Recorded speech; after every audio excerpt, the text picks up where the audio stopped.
ladies and gentlemen, or what I would prefer, students in future.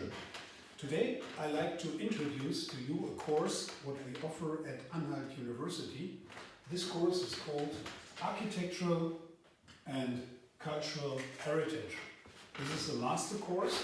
The master course is running for 4 semesters, that means 2 years. The last semester you can stay abroad and work out from abroad.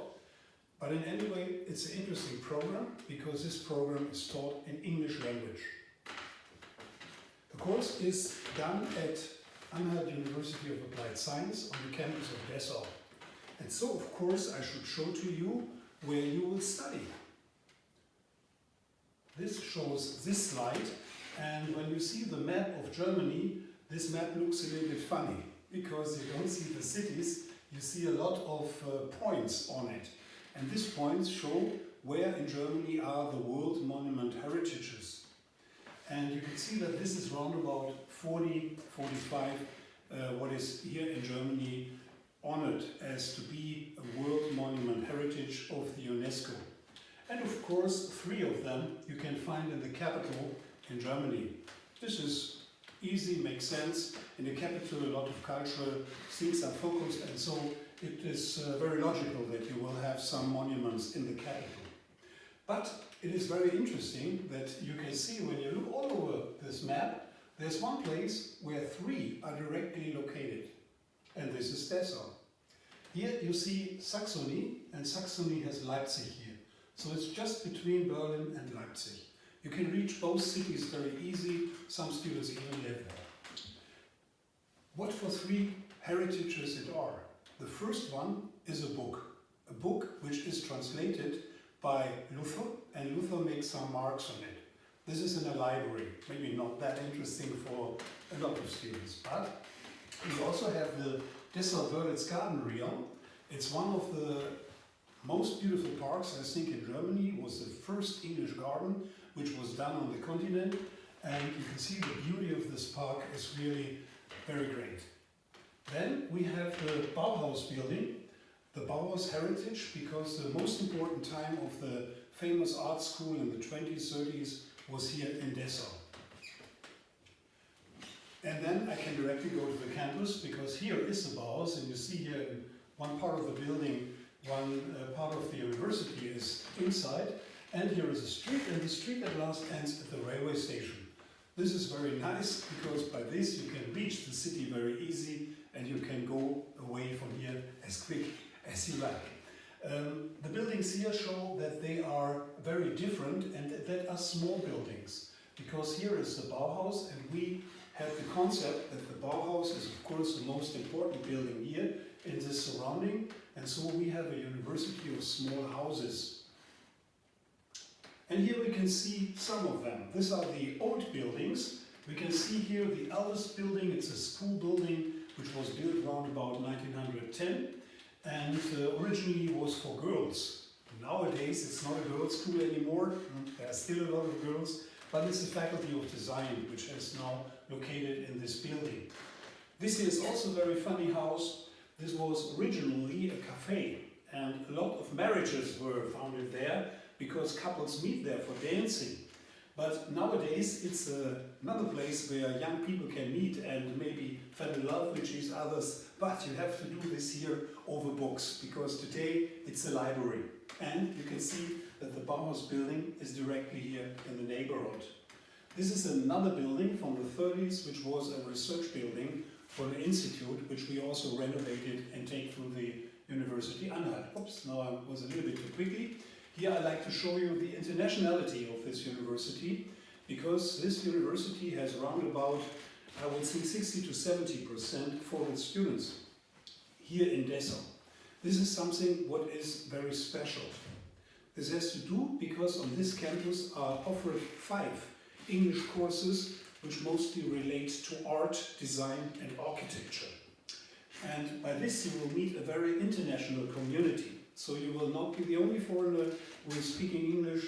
You will meet a lot of classmates who are coming from all over the world. Here we see some of the new buildings. This is one lab building, so we have very modern labs. The the equipment here is very fine. Another perspective here, the workshop of creation. Now we have to look for this picture. Here we see the Bauhaus building in the background, and we see our modern buildings. The buildings were done by Professor Kister. He's one of our teachers here, and I like the form because they show they are not Bauhaus, but they are modern. And this is even an example how we should handle urban design and new buildings in the surrounding of a very important monument. We should not copy it, we should not play we are Bauhaus, we should find our own language. We should find a language that fits our time. And I think this is a very good example how this can be done. The buildings are smaller, they respect the power of the monument, and that is at last a very good concept to show how monumental heritage should be done in reality. So the university is an example already. Here you see a picture from inside and a little bit students' life at the cafe. It is a lovely place. The city of Dessau is not very large, but you can live here, and especially you can focus on study.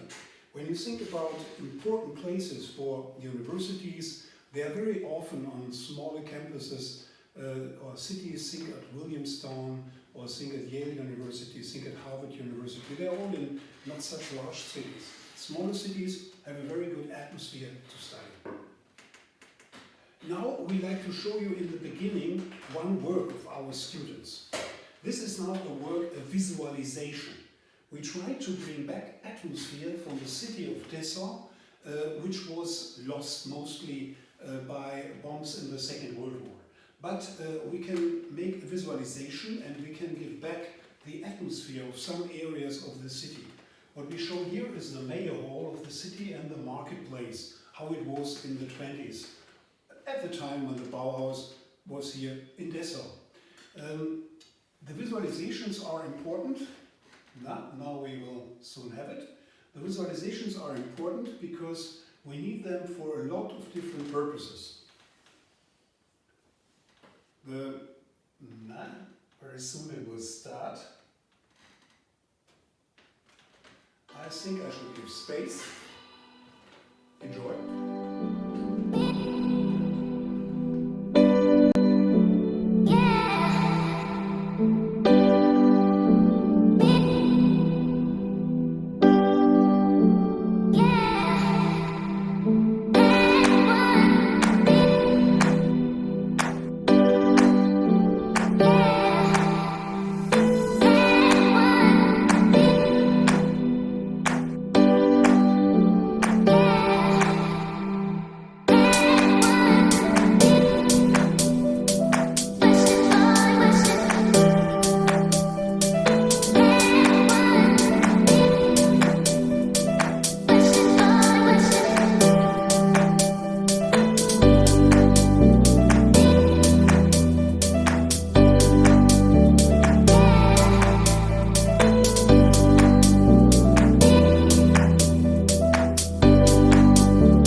from the sport. Dessau is a very important city for sport.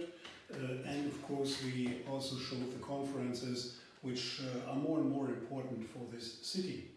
The visualization maybe will make some of you afraid, because this needs a lot of knowledge, and you have to know something about the technology to do that. But this is part of our program. Our idea is that students come with different background to the study program, and this different, here we see another part of the visualization.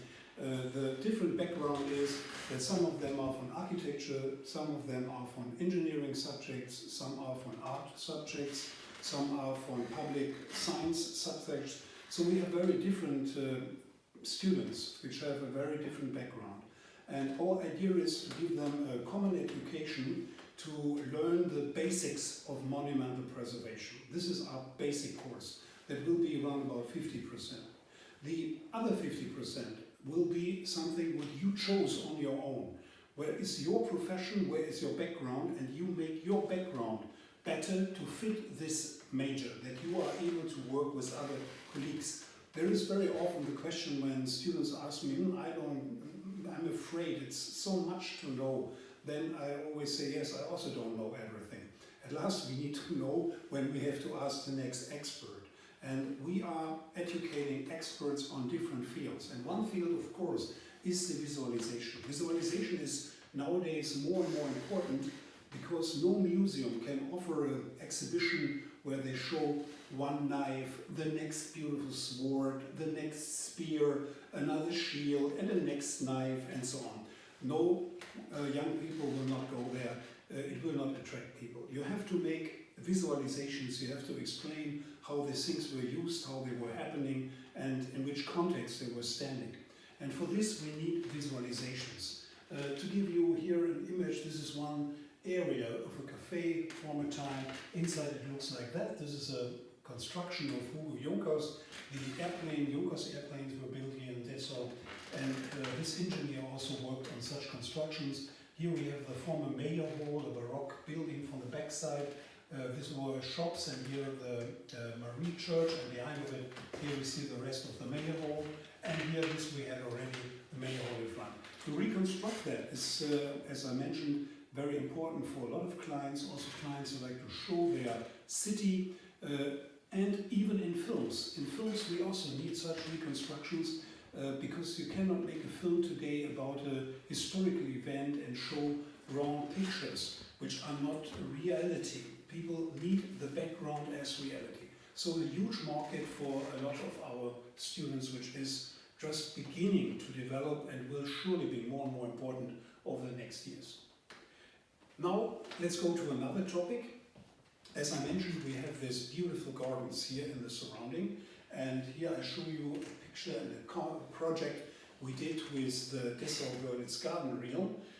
You see here the Villa Hamilton, which is located in original in Naples, and here in this park they have a copy of it, but interpretation of the copy. That was always very typical. And we worked in this park for a project where we were trying to find out why this park is beautiful. This sounds so easy. We go in a park and we feel fine, but do we really analyze from the scientific way why it's fine? And there are a lot of reasons why we like parks or we don't like them. And this is something what you can really figure out. You can figure it out and can try to explain that on a scientific way. This is a very important project because we like to work on a publication where we like to give it as a kind of guideline for people who develop parks and who can learn from this. And we like to do that with drawings so that this is easy to transport from the information. To give you one aspect, when you go over in a beautiful forest and you go through this forest, it's really beautiful, and you continue for 1 hour, you continue for 2 hours, you will feel boring, even it's very beautiful. We need changings of room experience after a while, but when do we need that? How long do we suffer the same event around of us? This is something that you can figure out when you walk such a way. Here you are covered, you have an open view in a space which is limited. Here you are focused on a single tree, but you have a small window where you can look out. Here you have a kind of gate. Here the gate gets more narrow. Here it's completely open. You have a very huge view. You can even see a viewpoint here. So on this way you have different experience. And this is something what you can figure out how often you have different experience. A very important thing is also how we focus viewpoints. Here are some examples what students made to focus at. Here, more drawings, interesting way with very different viewpoints. When you are here, you always experience something new. And the same is here in this concept, where the road is examined more detailed. One important aspect is to play with height. Here we have an example how you experience the height. Because let's start with the idea you are on the water. We have here in this park also boats. When you are in a boat, you are very low. And when you are low, you have here the shore, which gives you the limitation. That is the space what you experience. But when you are walking here, you are of course higher. And you look over bushes where the person in the boat can never look over it. He is just too deep for that. So the space in the park is even experienced from two perspectives in a completely different way. You have a park 1 for the boat, you have a park number 2 for the person who is walking. They will see something completely different. Not completely, but a lot of experience are completely new. And the Duke himself even take a horse. He was riding through this park. And that means he was 1 meter higher. And so we take students and we bring a ladder and climbed and worked out what for a kind of park the Duke saw. So we have really very different experiences how we learn for ourselves about such a monument. And that is one project what we did, and this project we will continue over the next semester.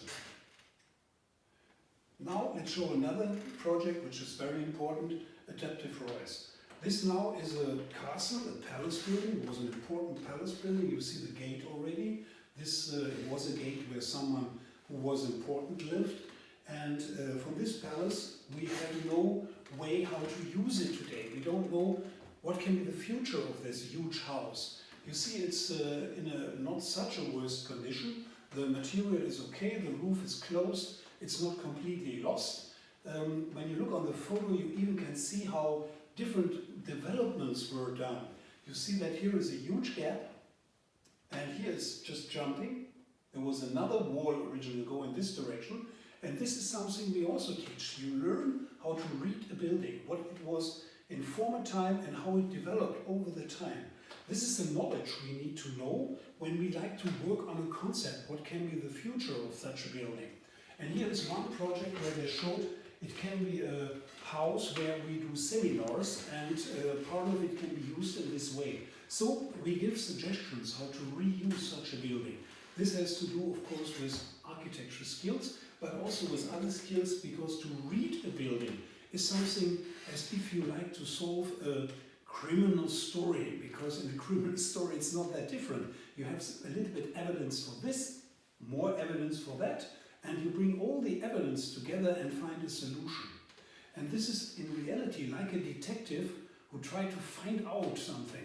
And when you are able to find out how such a story was running, it's a very, very interesting thing.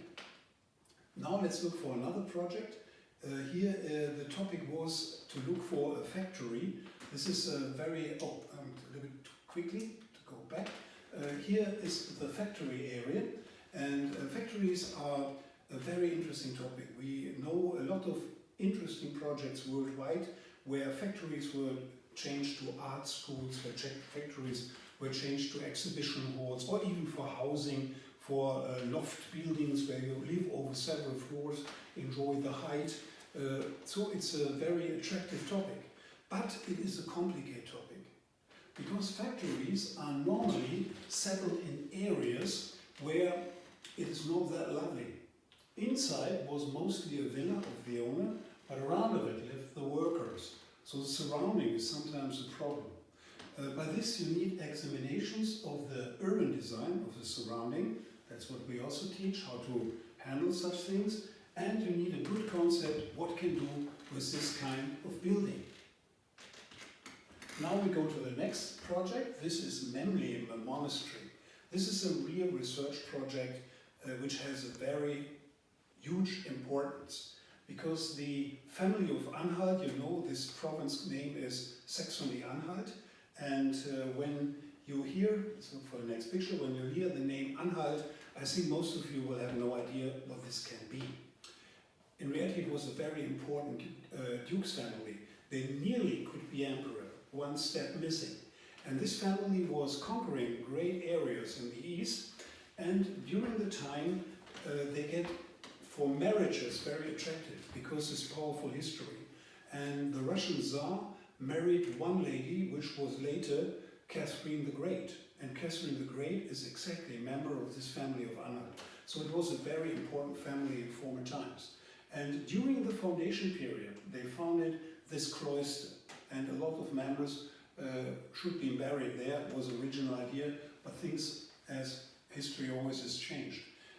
Here we made a measurement from the crypt of this building, and you see that there are a lot of pillars, and every pillar is different, because they give the stonemasons the freedom to develop the forms on their own. And here we do a documentation how this looks in original. Of course, not we, students did. I show you here always students' projects. And here you can see the next chapter, how this is done, how we do the documentation for this important building.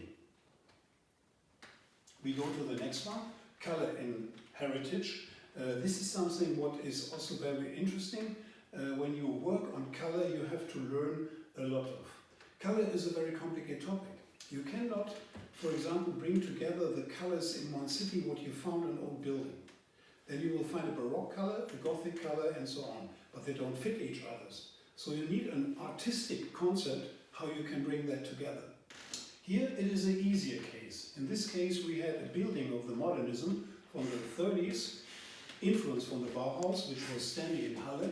It's now a tennis club who has this building and owns this building. It was originally also a tennis club, and they asked us for suggestions how they could handle the color. And here we give different suggestions, some from the history where we found colors. It's also interesting, this is a building maybe 90 years old, and you find 12 different colors already, and then you have to decide what is the right concept for nowadays. And here we give some suggestions. So such tasks are also done by our students. Now a very interesting project which was done by Mrs. Reimann. It is a project where we helped to translocate the building. This is something what is normally not that what we like to do in monumental preservation, because we think that the original place where a building is built should be protected and the building should not be moved. But sometimes you need to move it. There is no other chance, no other possibility, otherwise it's completely lost. And here we find a way how we can do that. All the things are now with numbered, there is a measurement, and you can see here when you look more detailed, originally they had numbers. Here's a Roman number 6, 7, 8, and so on. So they all had a number, but you have to find out the code. You have to bring back the code, explain that people can take this away and build it on another place. So this was a very interesting project which was done by our students. And of course we like to know more about this kind of buildings, and when you look for these buildings, this one was influenced by the German emperor, the last emperor, who always go to vacation in the Baltic area. When the First World War started, this man was on a boat just on a vacation as normal in the summer. And he loved this kind of buildings. And this kind of buildings are also in Russia. The Russian Tsar was his cousin, and so they also had normally a deep relationship. And we visit the area of Kishi with our students, where we have a cooperation. There is a museum of such buildings, and in Kishi we work together with, with Russians on such a project. You can see our students here working there. Here they dress themselves a little bit like local people, also very nice, and learn something about the old tools. These are excursions we also offer, not only to Russia, we also go in the other direction, in the south to Italy, but here I just bring you this example because it fits the translocation of the building which we see earlier. Now we go to Axleben, another important castle, but here is our partner, the Deutsche Stiftung Denkmalschutz. It's a very important foundation, and the Timberwork Center in Quedlinburg with Frau Henrich, you see the name here. This is also one of our partners.